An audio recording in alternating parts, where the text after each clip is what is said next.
get the opportunity, I wouldn't open this one until you needed it. Because we don't do What's up, gamers? It's Colby Martin for BackloggedGaming.com. Thanks so much for joining me today. I want to take a little bit of time to discuss the Xbox One console. I've got the opportunity to get my hands on with the Xbox One as part of the Xbox One tour. They had some trucks at a local shopping mall. Figured I'd stop by and give it a run for its money. On hand, they had Killer Instinct and Forza 5. The gameplay you're watching right now, right in front of you, is Killer Instinct.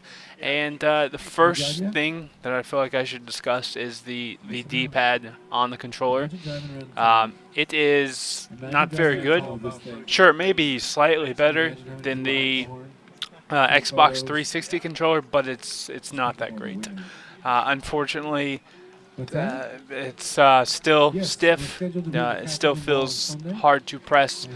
Sure, it is more raised, more along the lines of a PS3, I guess, D-pad, a PlayStation D-pad, or the newer Xbox 360 controllers that have the raisable D-pad.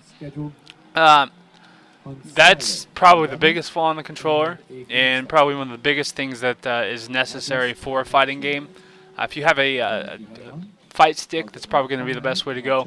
But the D-pad not very good. The graphics of Killer Instinct for a fighting game are really crisp, really good, very long draw distance.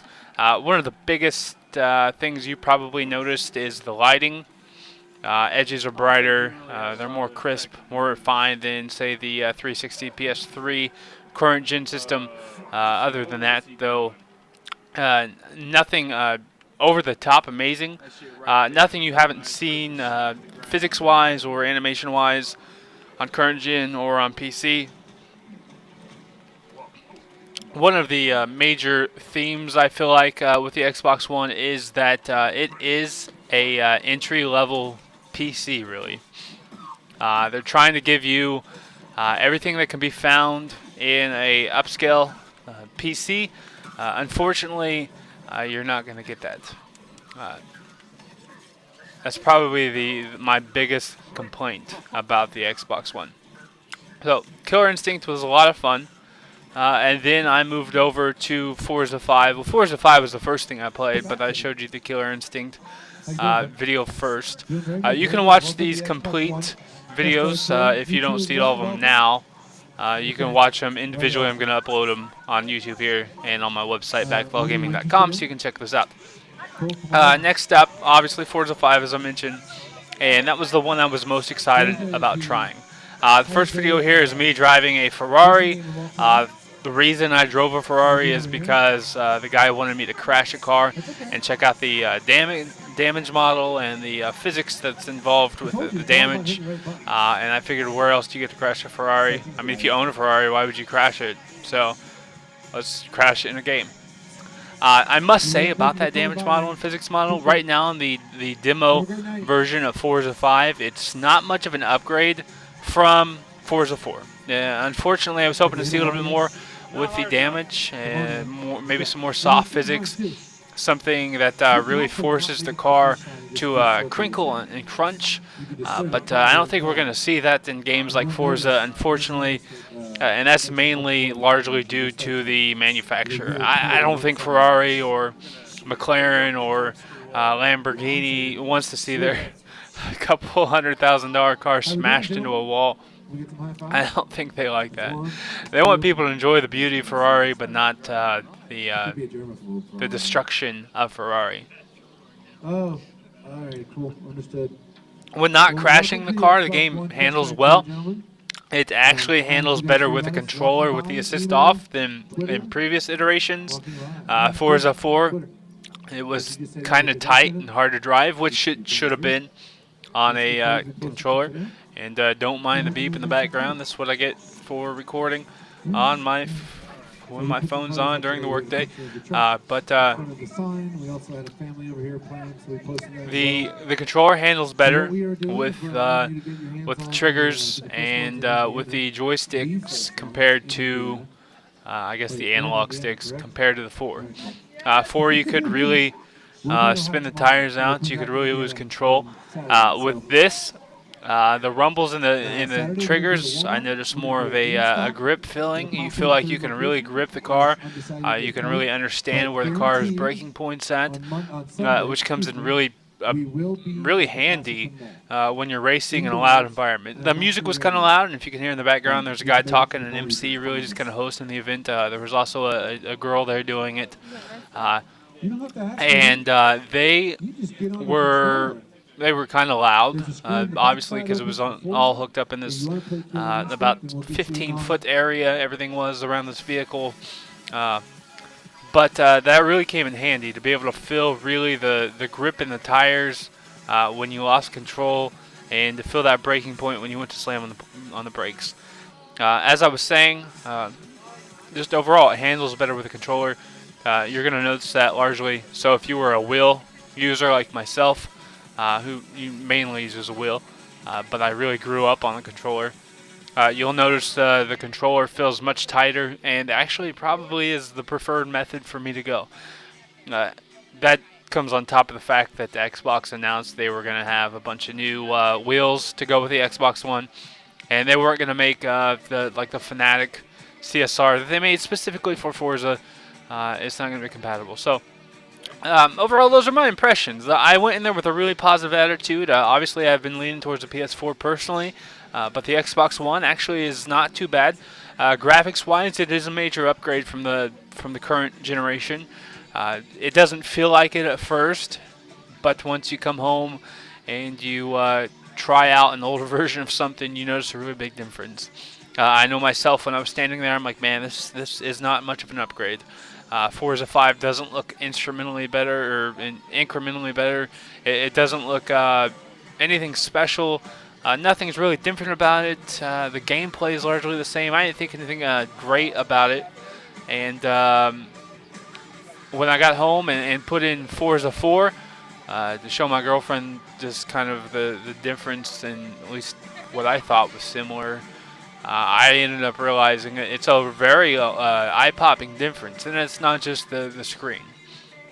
I mean, you can tell usually when it's the screen. I have in the past. Definitely not the screen. This was a really good setup. The Xbox One looked good. Other than that, the controller is the same, basically, besides the rumbles. The D-pad's not very different. My high opinions of the system are still somewhat intact. I don't think they're as high as I want them to be, and they're not as high as they were when I got there, because the first thing that happened when I got there was the console crashed, and I wish I would have got that on camera. The guy came up to me and was like, hey, we don't want to be on the dashboard. This is just a dev kit, because there's a lot of things on there that could get us in trouble. They're talking a little bit about the achievements. There were some other things on there that you can get on the dev kit, so you could kind of figure out kind of what was in the game. So if you're at an Xbox One truck and you can kind of sneak that in, see what's on there. I didn't really get a chance to do that, though. Like I said, it crashed, and they were real quick to get on it to make sure that wasn't available for a lot of people to see. And it was kind of frustrating to see the console just really crash instantly. Like the first time you put your hands on it, it crashes. That's not something you want to see. The load times are really stupid slow on both games, and this is something that needs to change if the game is running from the hard drive. Microsoft, faster. Cache it, man. Come on. Like, for real, pre-cache the thing so that I don't have to take 2 minutes of my life to wait for the race to load. And if you're the Forza developer, turn 10. I don't care about the car anymore. Stop showing me the stupid car and let me just race, okay? Because the time it takes for me to go from the menu where I choose my car to the actual race was almost a minute. It felt like 2, but it was almost a minute, and there's no need for that. I don't need that. Then the console broke on another young man. He was playing a young child. I don't know. He probably 10, 12 years old maybe. That's young to me, I guess. He was playing, and the Xbox kept disconnecting. I don't know what it was doing, but there was no input on the screen. I don't know if that was something that was set up on their end or if it was the Xbox in general. And that's something that Microsoft doesn't need. There's a lot of concerns with the Xbox One being rushed out, and that's a big concern for me if it's going to break. Obviously, these are dev kits, and these are just demo kiosk, really. So whatever happens, happens. I'm not going to hold too much weight on it. Other than that, guys, that's it. You can check out my Xbox One Day 1 coverage because I'm pre-ordering Forza 5 already. And I've also got my Xbox One ready to go. So hopefully I'll have that game, and we'll be ready to have that Day 1. And then I'll also most likely be getting Madden 25 on Xbox One. I'm going to upgrade my 360 version and get the Xbox One version. And then I'll also have a PS4 launch day coverage. As far as I'm aware of, I have mine pre-ordered. And on that, I'm looking to get 2K Live and hopefully Killzone. We'll see what happens. I have some things that I have to get squared away to make sure that I can get all that paid for. So I may do some of it. If you guys want to help me to make sure I have those day 1 coverages, make sure to click any of the links on backloggedgaming.com. There's ways that you can support us to make sure that we get these systems and make sure that we give the great coverage for you guys when it comes out. We'll have reviews, gameplays, live streams, and maybe even some giveaways if you guys are generous enough. Remember, these aren't necessarily considered contributions towards me personally or the company. You must look at them as a way to really just support us. It's kind of like a generous donation. Unfortunately, they're not tax deductible, but there are ways that you can get something great out of them. If you want a t-shirt, if you want a game, if you want a console yourself, there are ways that you can buy those things, provide something for yourself, and still give to us. And that's just kind of a quiet little plea. Not really quiet, but a plea for myself to you guys to make sure that we get the things that we need to provide you guys with awesome content come middle of November and into November, especially over the holiday week there. I will be getting ready to move for a new job, so hopefully I'll be able to get all that stuff over the weekend and during Thanksgiving to give you guys something that you will truly appreciate and like. There are some new things coming to the website as well. We're doing an overhaul, making it look a little bit better, and we are also launching some new themes of the page, I guess to say. We're looking at new ways to enhance our product, and hopefully we'll extend our network and get some more people involved. So that's it for me, guys. Thanks so much for watching the Backlog Gaming Productions. Remember, for all things gaming and awesome things from a small, independently owned company, it's not even a company, truly, it's just run out of my bedroom.